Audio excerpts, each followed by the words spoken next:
Hello বন্ধুরা, সবাই কেমন আছেন? আশা করি সবাই ভালো আছেন। এনি ফার্ম থেকে সবাই স্বাগত। বন্ধুরা দেখতে পাচ্ছেন যে আজকে একটা গাছকে পুডিং করতেছি, মানে ডালগুলো কাটে আইতাছি। বন্ধুরা বহুতই কব যে এই ডালগুলো কেন কাটতেছে, যে সুন্দর গাছটা এইভাবে কেলিয়ে কাটে আইতাছে। বন্ধুরা এটা কারণ হইতেছে গিয়ে হেরা যে গাছটা জোফালো করা দরকার।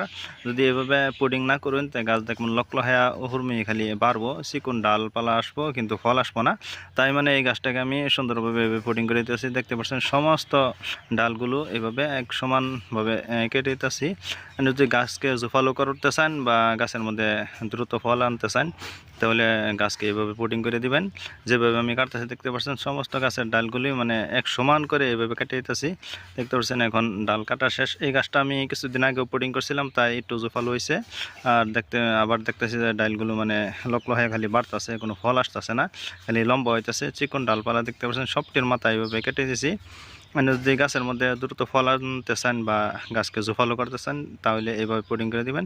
এই গাছের গোড়াটা দেখেন এদিকে 3টা ডাল বেরোইছে, 3টা ডালই রাখছি। অতিরিক্ত যেগুলি ডাল আছে সেই ডালগুলো সবগুলি আমি এইভাবে কাটিয়ে দিছি বা জোফালো করবার লিগে পুডিং করে দিয়েছি। বন্ধুরা আজকে এই পর্যন্ত। ভিডিওটা কীরকম লাগলো, ভিডিওটা ভালো লাগলে ভিডিওর মধ্যে একটা লাইক করবেন আর কমেন্ট করে কিছু যেখানে থাকলে যেখানে আমার চ্যানেলে যারা নতুন আছেন আমার চ্যানেলটা সাবস্ক্রাইব করে নেবেন এরকম নতুন নতুন ভিডিও পাওয়ার জন্য। সম্পূর্ণ ভিডিও দেখার জন্য সবাইকে অনেক অনেক ধন্যবাদ।